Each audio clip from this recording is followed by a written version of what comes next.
You've probably seen this channel before. It's called Chubby Emo, and it's this cool Asian doctor reviewing cases where people did terrible things to their body, intentionally or not, and then they have terrible health issues, you know. And here is an older video that I keep thinking about. So let's have a look at it again. Maybe there's something good to. Let's just look at the video. Hey, Dr. Bernard here. I'm not here to scare you about food trucks with this video. Sometimes we like to joke that the sketchier the place, the more likely the food is to be really good. If you see an unmarked food truck in the back alleyway by a dumpster with an operator who's been seen to scratch between his legs and then touch the food, you're free to do whatever you like to do, but that's a little too sketchy for me. Wow, this is so interesting. Why did you specify that he was touching his butt or between his legs? This is weird, but okay. I don't know, food trucks seem to be alright, but I guess we don't really have food trucks as much. We only have, like, I guess food trucks that really can't drive. I guess they're like food trailers or whatever, I don't know. And they're usually just in the same place and they never get moved. So it's probably not this situation where they got some sketchy one, some illegal one. Luckily, most trucks here in the United States are not like that. Oh, that's good. Okay, so they are legal, but they are able to drive. Okay, interesting. A man ate pork tacos from an illegal food truck. This is how his brain shut down. Jeez, look at that. He just completely passed out. Oh my god. CD is a 47-year-old man presenting to the emergency room confused with a massive headache. His wife Natalie tells the admitting nurse that she found him collapsed on the floor, shaking with his eyes rolling into the back of his head. Several months earlier, behind his office building, CD saw a food truck that he had never seen before. He had heard some stories about a mustached man operating the truck, dropping by at random places in this small town to sell food so delicious that most people had never tasted anything like it before. I just love this. This is so hilarious Sell food. How they just have this rancid, disgusting man with a mustache, and then people say, "Oh, it's the best food ever." It's yeah, I'm sure it is. I mean, maybe. I guess I could see how this is like a brilliant chef, you know, but the way everything is just filthy and the steering wheel has tape on it. Maybe it'll just rip off at some point and it'll crash his food truck. And this is the secret tip. How does this filthy man make such good food? How does he do it? So delicious that most people had never tasted anything like it before. CD thought this was kind of sketchy, a blank, unmarked truck parked in the back alleyway, but he saw the mustache man and knew that this is obviously the perfect setting to enjoy the tastiest food. Yep, that's definitely the place to do it. Well, he probably didn't see all the inside of the of the truck that we saw. At the truck now, CD decided to order some pork tacos on recommendation from the chef. At first, CD thought that the meat felt maybe a little too tender in his mouth, almost as if parts of it were like chewing the inside of his own cheeks, maybe cooked medium rare. This was also the first time that he had pork anything, except for maybe some bacon since he was a kid. Is that a thing? Is it possible that the meat can be bad in a way that's chewing your your body? That's crazy. So he didn't quite remember exactly what the experience was like. The flavor was bold and unbelievably delicious, almost like it was made of something that wasn't allowed in this country. I mean, I don't even know how it's possible for someone to not eat any beef. Wait, pig? He didn't eat any pig, and then he's like surprised. Holy shit, this pig is delicious. What have I been doing all my life? How have I been living without bacon? Like, wow. Isn't it like common knowledge that bacon is like the best thing ever? I mean, really unhealthy, but like, what do you expect? Immediately after finishing the tacos, CD felt good. He was okay for the rest of the day. As he was walking to his car on his way out of work, he thought he felt something weird in his stomach. It didn't last very long, so he didn't think too much of it. As the days passed, CD would feel kind of strange at random times. Some weeks he'd have a cough that just wouldn't seem to go away. These would come with itchy and watery eyes and a low-grade fever. These could be allergies, but he didn't know for sure. One day, a couple months after eating those tacos, CD used the bathroom. He looked back in the toilet and thought that he saw some rectangular fragments floating around in the bowl, emanating from the mass. He hadn't seen these before. He thought they kind of looked like pieces of canned tuna. I was wondering, are they gonna show the poop? But they just showed the tuna. So is that meat that was not digested? Weird. Floating around. But he hadn't eaten any canned tuna recently. He told his wife about this, but he wasn't going to show her his stool, so maybe he was just seeing things, he thought. At a regular health checkup, CD asked about his low-grade fever, about his cough, and about some strange headaches that he would get sometimes. He also asked about the tuna pieces that appeared in his stool. The physician, after doing some tests, told CD that this was probably allergies. It was springtime anyways, and allergies? Wow, okay. It's probably delirious allergies, freaking seeing tuna that you haven't eaten. I guess it's too bad. He really went to the doctor how he should have. I sure hope that helped.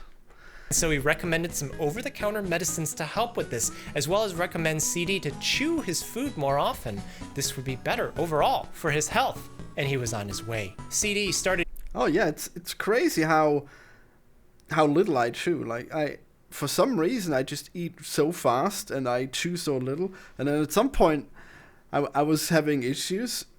So I looked into, well, I mean, one of the solutions to have less acid reflux is to chew better. So I started doing that at times. I guess I'm forgetting to do it again. So maybe I should return to that. It felt so weird. It's like it was so good before I chewed it for like, I don't know, 10 chews, you know, like the food is getting worse and worse the more you chew it. Like, why wouldn't I just swallow it while it's still tasty? It's like, this paste of like bread and meat and vegetables. Oh, yes, mix it together, put it in the blender. That's what I want to taste. Well, yeah, I guess I really should remember to chew more, but not as much that it tastes like it's coming back up or anything, you know. Hearing rumors about how the food truck may have been an unlawful business, mostly because their small town had never seen anything like it. The mustache man didn't seem like he was from around the town, and it was rare here to have visitors, but other people said that the man didn't have permission from the county or the state or any other authority in this area to operate a truck like this. Some of CD...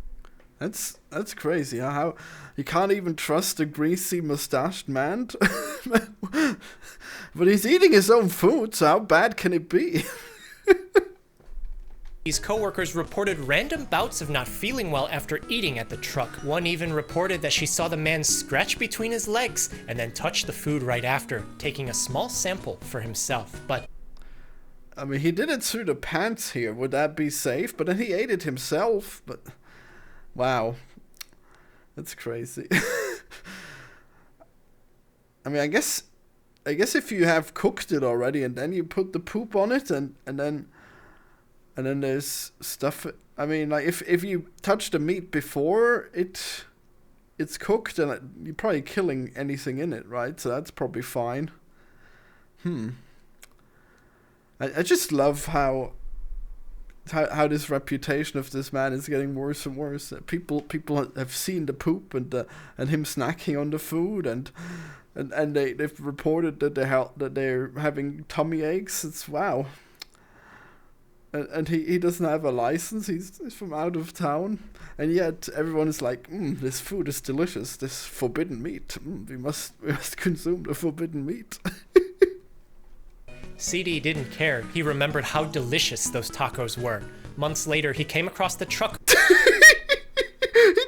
He came again? I mean, I can't judge. I probably would do it too, you know, but... Why don't you go and try other pig, like this other pig that's probably not handled by a poopy man.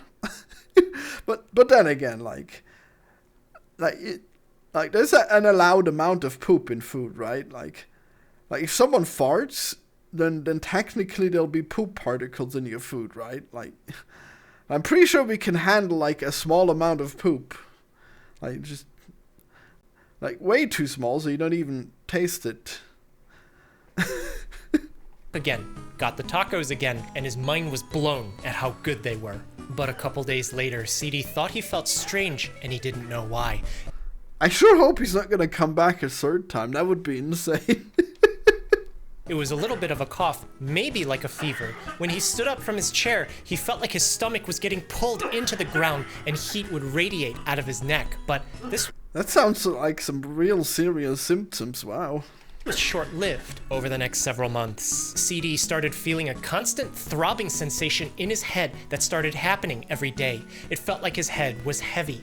One day it hurt so bad it brought him down to the ground, and he emptied his stomach from both ends, and afterwards he felt even worse. In the other room, CD's wife, Natalie, hears the commotion, and as she walks in, she sees her husband on the floor, shaking with his eyes rolling into the back of his head as she calls for 911, and he's brought to the emergency room where we are now. Yeah, if you don't have a wife, you better go to the... you better check to a doctor real quick if you've got symptoms like this. Wow. Can you believe it? Just like, damn. I mean, like if you're alone, you probably just passed out there for like hours. Who knows if you'll even get up again ever. It's dangerous. At examination, the medical team sees CD have a generalized tonic-clonic seizure, the kind where one shakes and convulses. Typically, these only last a few moments, but in CD, it wouldn't stop until the pharmacist gave medicine to terminate it. His blood pressure was high, his heart rate was high, his eyes were wide open, but he was unresponsive, and this gives the medical team some clues as to what's happening. I mean, this is all very technical. I guess it'd be pretty hard to absorb all that information.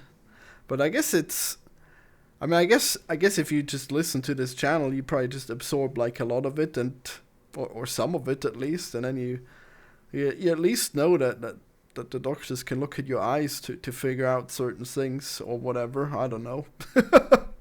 CD's wife started talking about the headaches that he had been experiencing over the last several months. Taking over-the-counter medicines sometimes didn't help. Both the seizures happening now and the headache developing over time means that something has been happening to his brain, but what could it be? CD didn't have it. It's actually really, really crazy, but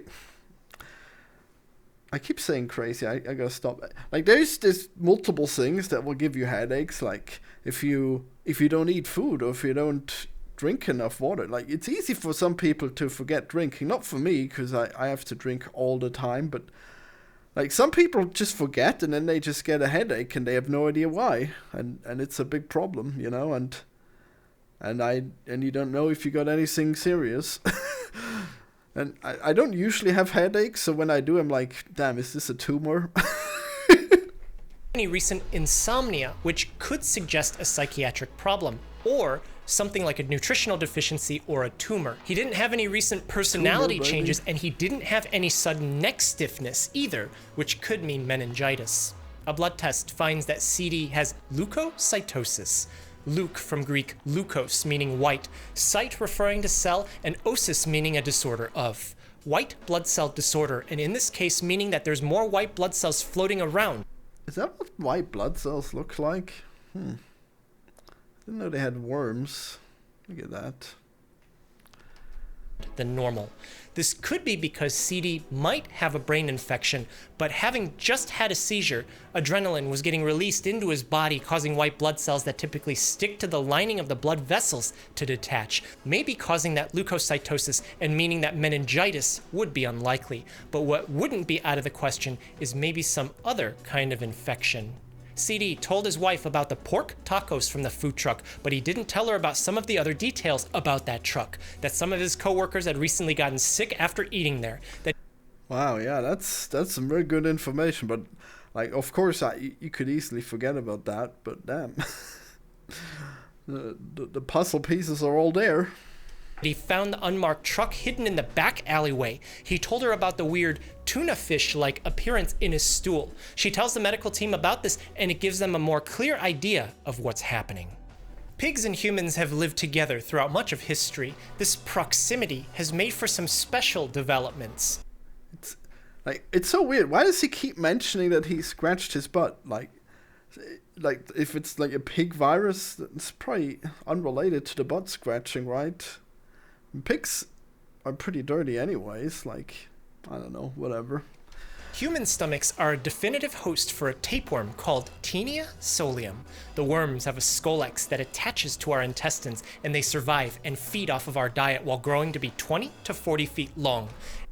So is scolex, is that thing in front, just like in the boss from Isaac? That's good to know, I guess. Wow. Wait, so we have this worm? Is that what he said? It's a human parasite? Interesting.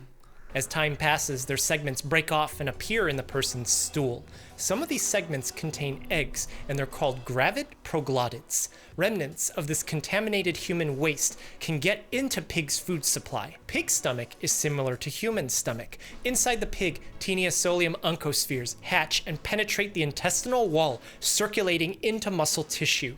And when we eat meat, we're eating muscle. This is where the exposure and then the infection happens. As the medical team takes a stool sample from CD, they confirm he has Taenia solium tapeworm segments in there.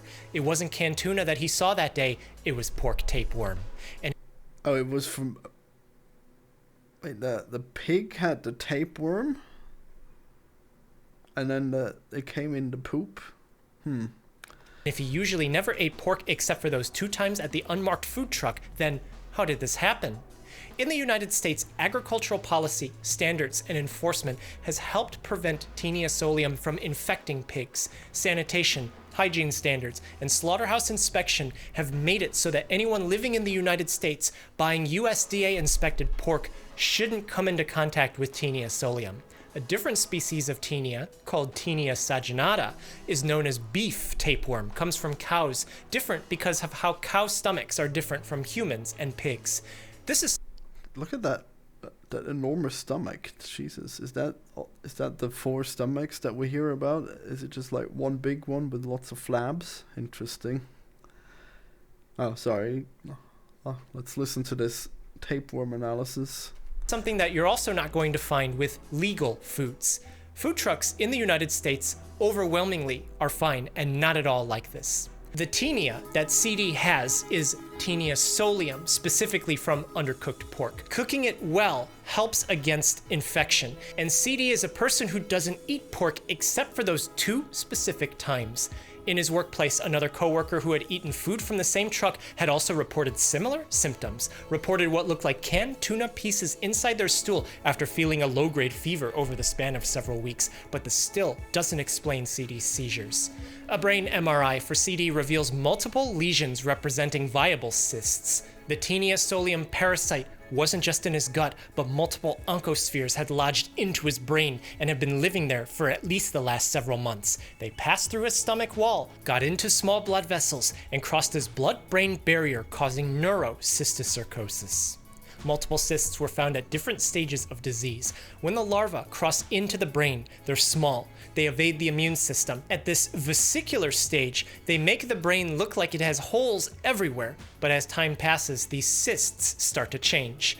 As the larva... This is just so wild that he got brain worms from eating meat. But yeah, I mean, I guess that's a thing that happens in nature. Wow.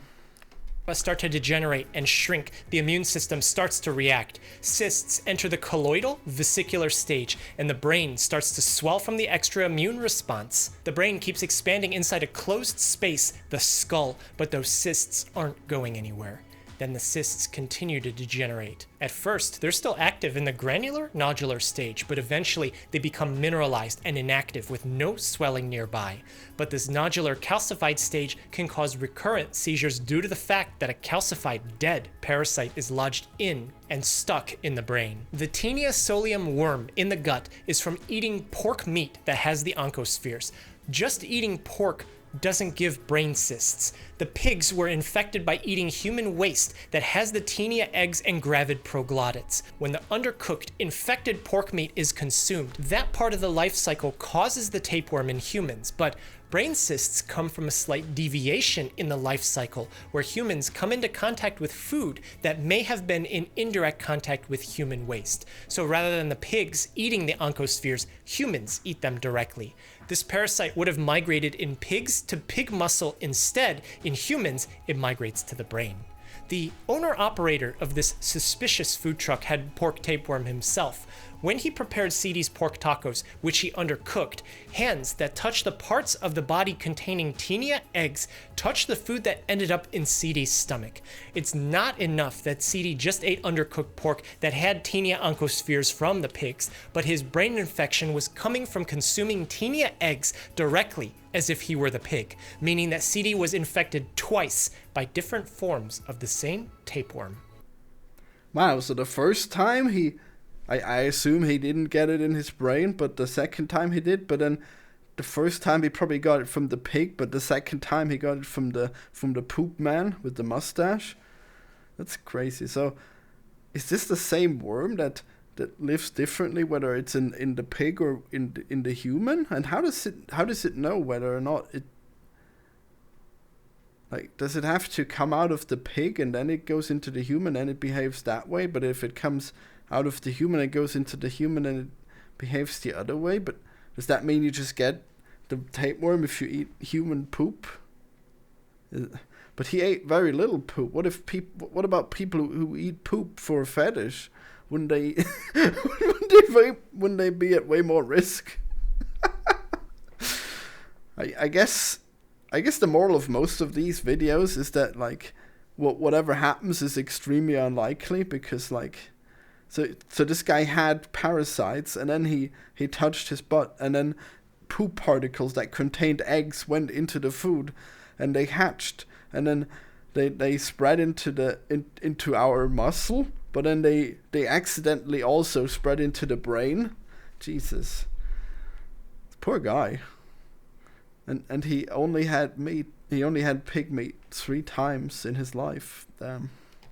This is an important point. The intestinal tapeworm version of Taenia solium is from eating undercooked pig meat. The brain infection neurocysticercosis is from eating parasite eggs from a human who has the intestinal tapeworm. That is, somehow you are coming into indirect contact with their feces and ingesting it, or they touched around their butt where Taenia eggs can be found sometimes, and they touched something that you happen to touch, and then you make contact hand to mouth. And knowing that this happens, it should make sense as to why some traditions discourage the consumption of pork if it's not for other reasons as well. Oh, wow, that's...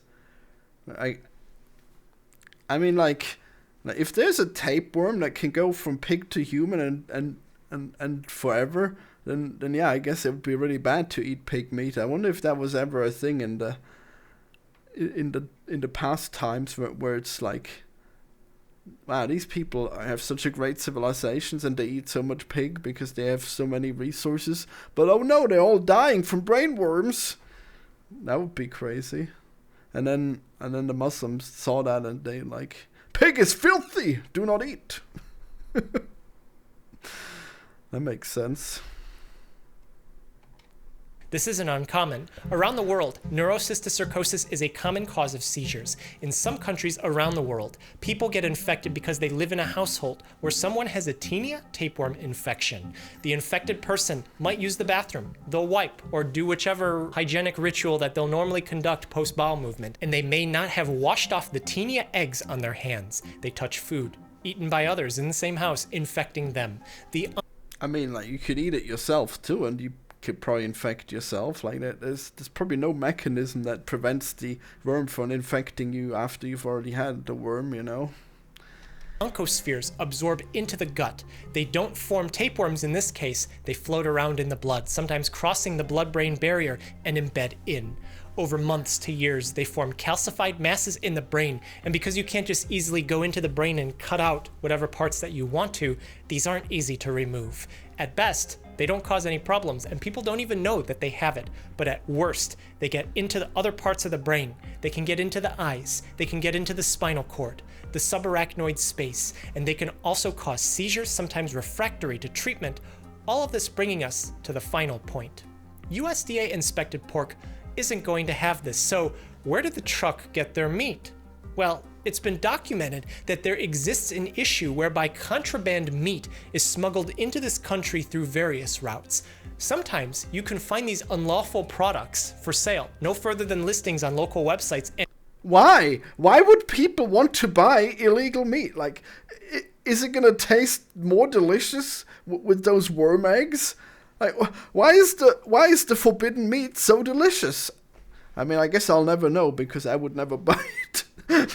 but why? I guess it's the same thing as people are drinking like the unpasteurized milk, which means it hasn't been cooked to kill off the parasites. So they just drink like raw milk and then they get parasites, or maybe they just really enjoy it. I don't know.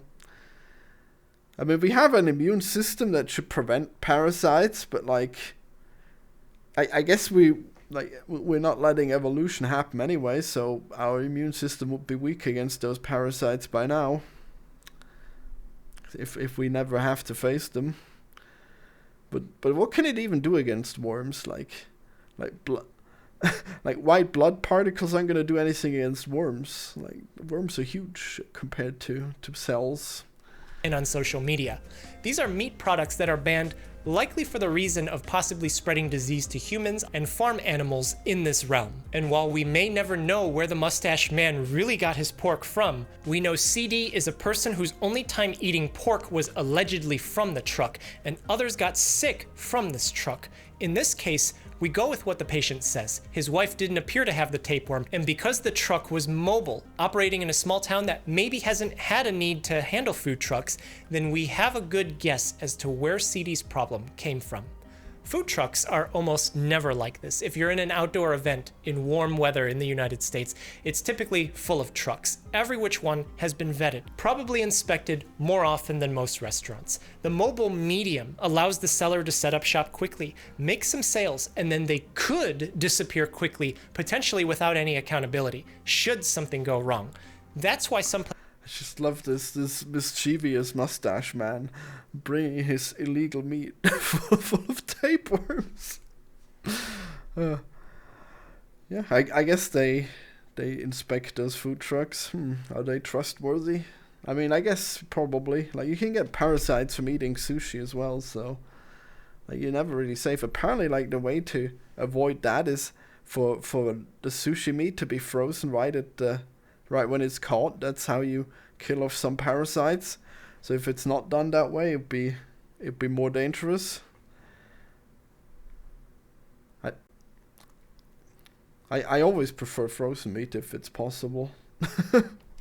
places are super strict, maybe a little too strict on food trucks, but the mobility of the truck is what sets it apart from a stationary restaurant. Extra moving parts are Maybe someone should make a game where you drive an illegal food truck, and you have like the most illegal ingredients. You've got shark fins or fugu fish or whatever.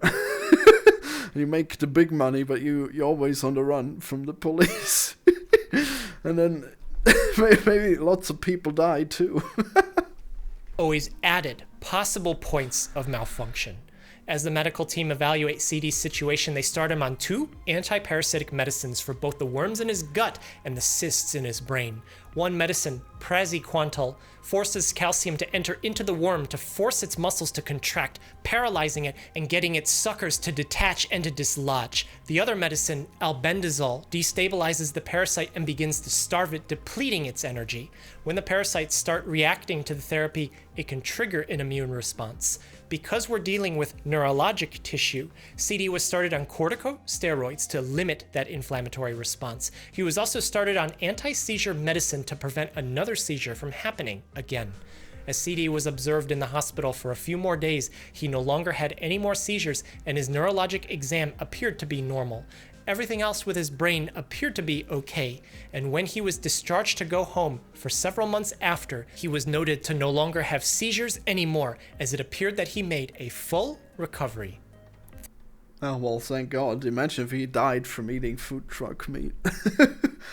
So I guess it's pretty wild that there's specific medication that targets these parasites by stunning them and by starving them. That's really good. Everything's better with bacon. Yeah, you know it. Is that a dinosaur? Wonder what's in that food. Whatever.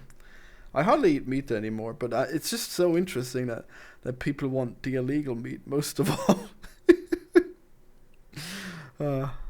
Thanks to Angie Burger for letting us film at her truck. Her burgers are delicious. If you get a chance, try them. Thanks so much for watching. Well, that wasn't the white truck they were using, though. Oh, well. Interesting. I mean, maybe that was the interior of the truck that we saw. Take care of yourself and be well. So yeah, what do you think of that, huh? I guess it's weird because there's like there's not like reaction videos are they get a bad reputation because some people just leave their stream on and then they just have a video on, and that's morally dubious. And here I don't know if I had much to add to the chubby emo video, but I think it's I just wanted to show it because it's pretty interesting. Hope I don't get copyright striked or whatever. Probably not anyways. Alright, subscribe for things that are probably not this ever again. Watch me review stuff. Review movies and cartoons. Bye everyone. Don't eat the forbidden meat.